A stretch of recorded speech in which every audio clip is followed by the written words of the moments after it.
السلام علیکم ورحمۃ اللہ وبرکاتہ۔ ان الحمد للہ نحمده ونستعینه ونستغفره ونعوذ باللہ من شرور انفسنا ومن سیئات اعمالنا من يهده الله فلا مضل له ومن يضلله فلا هادي له وأشهد أن لا إله إلا الله وحده لا شريك له وأشهد أن محمدًا عبده ورسوله يا أيها الذين آمنوا اتقوا الله حق تقاته ولا تموتن إلا وأنتم مسلمون يا أيها الناس اتقوا ربكم الذي خلقكم من نفس واحدة وخلق منها زوجها وبث منهما رجالا كثيرا ونساء واتقوا الله الذي تساءلون به والأرحام إن الله كان عليكم رقيبا يا أيها الذين آمنوا اتقوا الله وقولوا قولا سديدا يصلح لكم أعمالكم ويغفر لكم ذنوبكم ومن يطع الله ورسوله فقد فاز فوزا عظيما ثم أما بعد فإن خير الحديث كتاب الله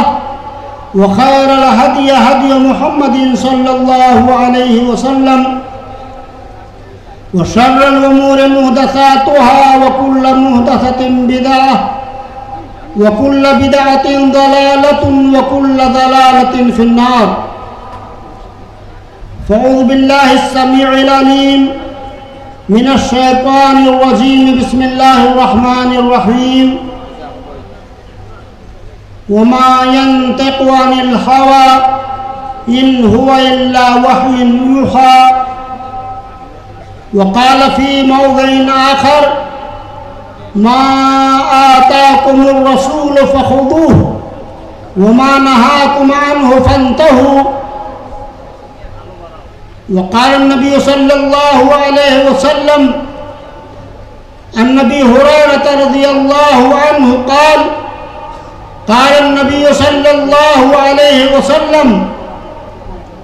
كل أمتي يدخلون الجنة إلا من أبى قيل ومن أبى يا رسول الله قال من أطاعني دخل الجنة ومن عصاني فقد أبى رواه البخاری فی صحیح۔ اسٹیج پہ تشریف فرما تمام معزز قابل قدر علماء کرام، جمعیت اہل حدیث بنگلہ دیش کے صدر محترم اور ناظم اعلیٰ اور جملہ ذمہ داران حضرات، اس پروگرام میں شریک ہمارے تمام اسلامی بھائیوں، بزرگوں، نوجوانوں اور عزیز بچوں، سب سے پہلے میں اللہ وحدہ لا شریک لہ کی تعریف بیان کرتا ہوں، اس کا بے حد شکر گزار ہوں، جس کی توفیق و نصرت اور جس کی مدد سے آج میں آپ کے اس دینی پروگرام میں آپ سے کافی دور رہ کر صرف عقیدہ، منہج کی یگانگت، یکسانیت اور سلف صالحین کے طریقے پر عمل پیرا ہونا اور جمعیت اہل حدیث سے وابستگی کی بنیاد یہاں کھینچ کر آئی ہے، میں اس پر اللہ کا بہت بڑا شکر۔ اسی طرح سے میں شکر ادا کرتا ہوں، شکریہ ادا کرتا ہوں جمعیت اہل حدیث بنگلہ دیش کے تمام ذمہ داران حضرات، اس کے ناظم اعلیٰ حضرت مولانا ڈاکٹر شہید اللہ خان مدنی حفظہ اللہ کا اور جمعیت کے رئیس اعلیٰ صدر اعلیٰ جناب مولانا عبداللہ فاروق صاحب سلفی حفظہ اللہ کا، جنہوں نے مجھ جیسے ناچیز کو اس عظیم کانفرنس میں حاضر ہونے کے لیے نہ صرف دعوت نامہ بھیجا بلکہ بار بار تقاضا اور اصرار کرتے رہے کہ اس پروگرام میں آپ ضرور تشریف لائیں، میں ان سب کا شکر گزار ہوں۔ اسی طرح سے آپ تمام لوگوں کا بھی شکر گزار ہوں، اور جمعیت اہل حدیث نیپال کے ذمہ داران، ان کے مسئولین، ان کے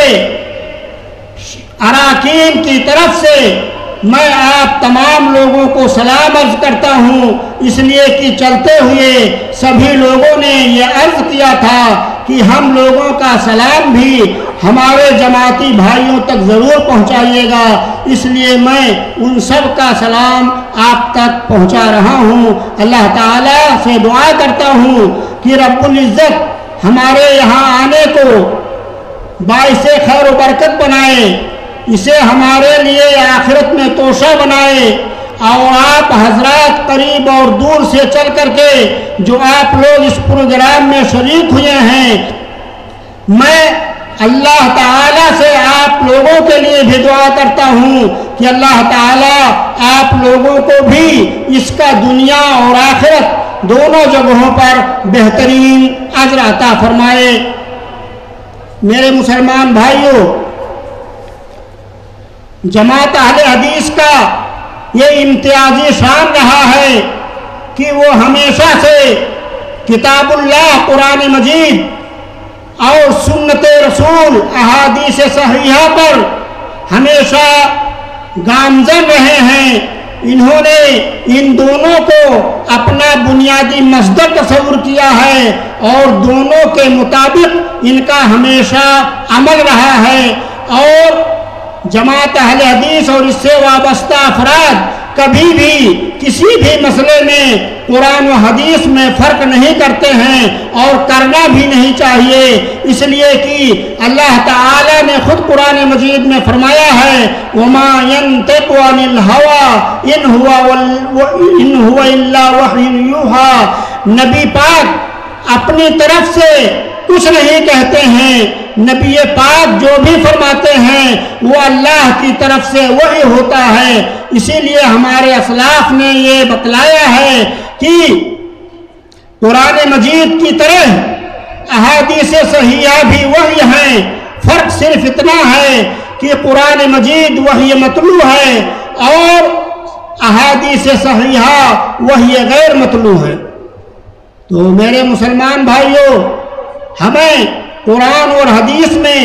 فرق نہیں کرنا چاہیے بلکہ قرآن اور حدیث دونوں کو شریعت کا مصدر اور ماخذ تسلیم کرنا چاہیے۔ اللہ تعالیٰ نے ایک دوسری جگہ ارشاد فرمایا ہے وَمَا آتَاكُمُ الرَّسُولُ فَخُذُوهُ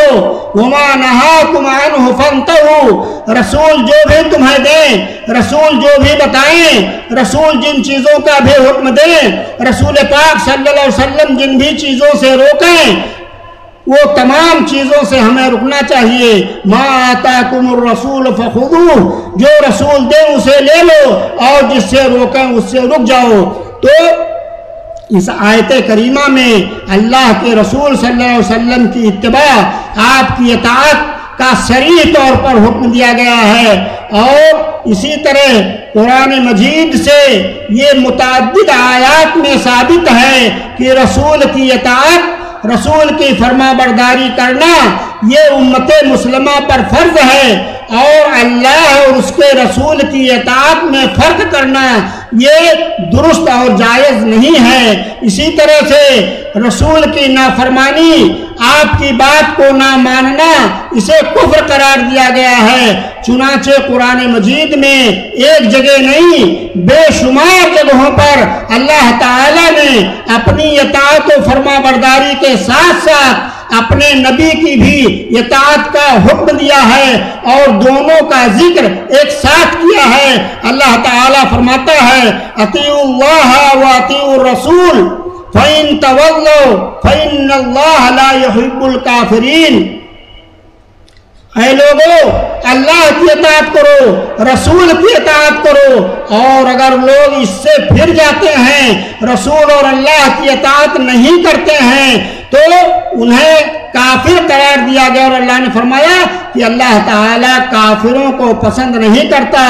گویا جو اس طریقے سے اعراض کرتے ہیں وہ کافر ہیں، اور کافر اللہ کے ہاں محبوب نہیں ہو سکتا ہے۔ اسی طرح سے اللہ تعالیٰ نے دوسری جگہ فرمایا اطیعوا اللہ و اطیعوا الرسول لعلکم ترحمون۔ اللہ کی اطاعت کرو، رسول کی اطاعت کرو، اسی کے ذریعے تم پر اللہ کی رحمت نازل ہوگی۔ گویا جو لوگ اللہ اور اس کے رسول کی اطاعت نہیں کرتے ہیں وہ اللہ کی رحمت کے حقدار نہیں ہوں گے۔ چنانچہ صراحتاً اللہ تعالیٰ نے دوسری جگہ فرمایا وَمَن يُطِعِ اللَّهَ وَالرَّسُولَ فَأُولَٰئِكَ مَعَ الَّذِينَ أَنْعَمَ اللَّهُ عَلَيْهِمْ مِنَ النَّبِيِّينَ وَالصِّدِّيقِينَ وَالشُّهَدَاءِ وَالصَّالِحِينَ وَحَسُنَ أُولَٰئِكَ رَفِيقًا۔ جو اللہ کی اطاعت کرے گا اور رسول کی اطاعت کرے گا تو یہی لوگ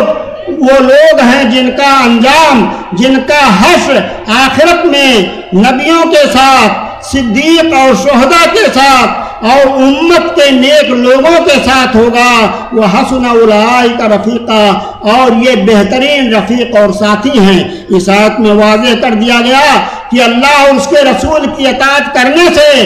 انسان کا آخری انجام نبی اور شہداء اور امت کے نیک لوگوں کے ساتھ ہوگا۔ اور اللہ تعالیٰ نے آگے فرمایا دوسری جگہ وَأَطِيعُوا اللَّهَ وَرَسُولَهُ وَلَا تَنَازَعُوا۔ اللہ کی اطاعت کرو، رسول کی اطاعت کرو، اور آپس میں نزاع جھگڑا اختلاف نہ پیدا کرو۔ فَتَفْشَلُوا، اگر تم نے ایسا کیا تو تم کمزور ہو جاؤ گے۔ اگر اللہ اور اس کے رسول کی اطاعت میں کمی لائے تو تمہارے اندر کمزوری آ جائے گی۔ وَتَذْهَبَ رِيحُكُمْ، اور تمہاری ہوا اکھڑ جائے گی۔ وَاصْبِرُوا، اور اس راستے میں اگر کوئی پریشانی آ رہی ہے تو اس پر صبر کرو۔ ان اللہ مع الصابرین، بے شک اللہ صبر کرنے والوں کے ساتھ ہے۔ اختلافی مسائل میں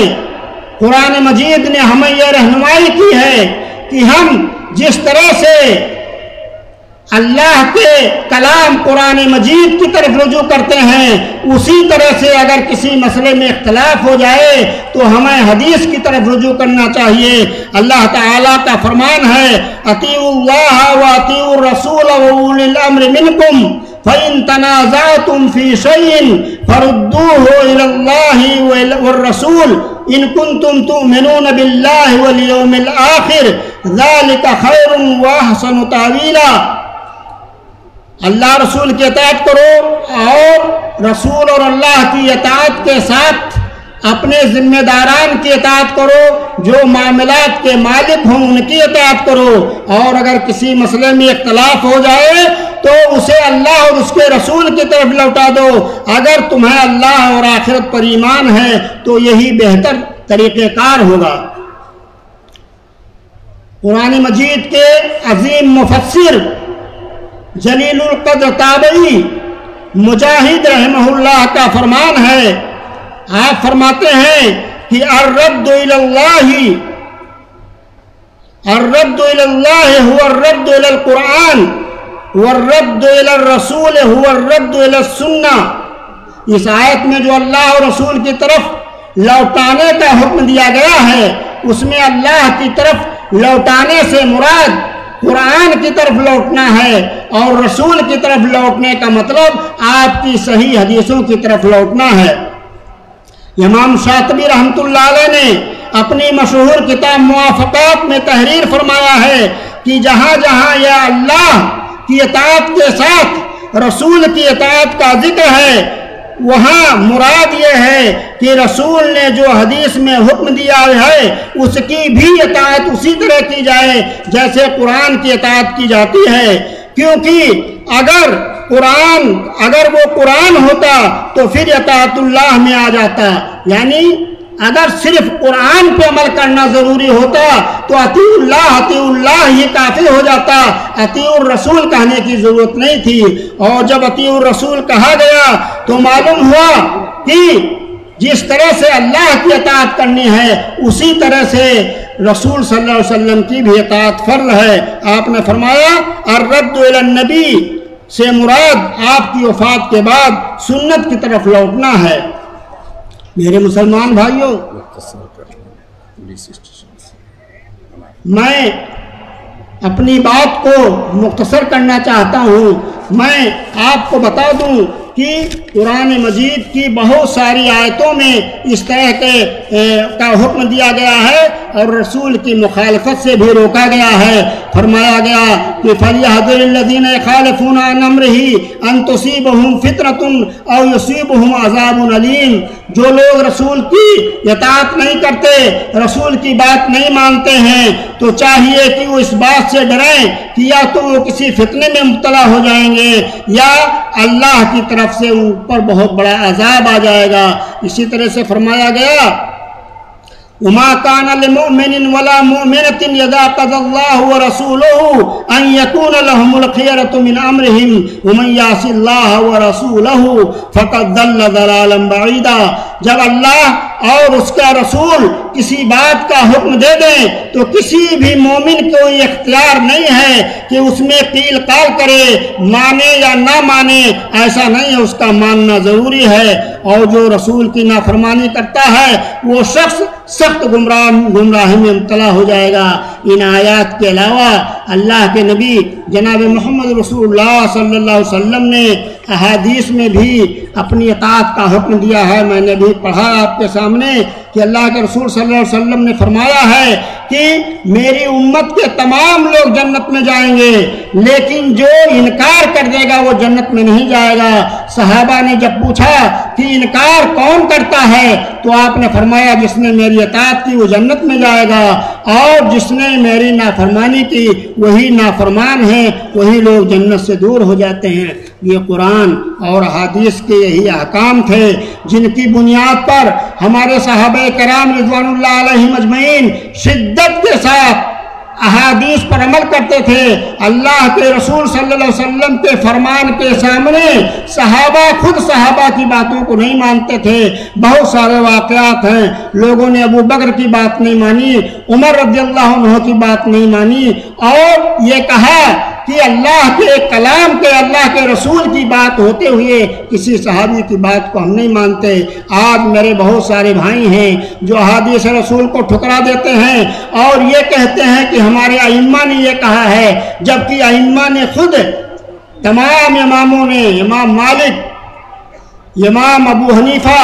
امام شافعی، امام احمد بن حنبل، تمام امام کا یہ قول منقول ہے کہ جب حدیث صحیح مل جائے تو تم لوگ میری بات پر عمل نہ کرنا، میری بات کو چھوڑ دینا۔ میرے مسلمان بھائیوں، آج ضرورت اس بات کی ہے کہ ہم لوگ قرآن کی طرح سنت کو بھی اپنے سینے میں جگہ دیں، اپنائیں۔ اور آج کے دور میں جبکہ سنت رسول میں ایک گروہ تو وہ ہے جو مکمل انکار کر رہا ہے اور دوسرا ایک گروہ وہ ہے جو انکار تو نہیں کرتا لیکن حدیث میں شکوک و شبہات پیدا کرتا ہے۔ وہ کہتے ہیں کہ حدیث اگر عقل کے خلاف ہے تو نہیں مانی جائے گی۔ بعض لوگ یہ کہتے ہیں کہ فلاں حدیث اس کے راوی اگرچہ صحیح ہیں لیکن یہ کیا گارنٹی ہے کہ ائمہ نے صحیح کہا ہے تو وہ حدیث صحیح ہی ہو۔ اس طرح سے چور دروازہ انکار حدیث کا پیدا کرتے ہیں۔ اہل علم کو سمجھنے کی ضرورت ہے اور عامت الناس کو اس سے باخبر کرنے کی ضرورت ہے۔ میرے مسلمان بھائیوں، میں اللہ تعالیٰ سے دعا کرتا ہوں کہ رب العزت ہمیں اپنے نبی جناب محمد رسول اللہ صلی اللہ علیہ وسلم اور آپ کے جانثار صحابہ اسلاف امت کی سنتوں پر عمل کرنے کی توفیق عطا فرمائے۔ اللہ تعالی ہمیں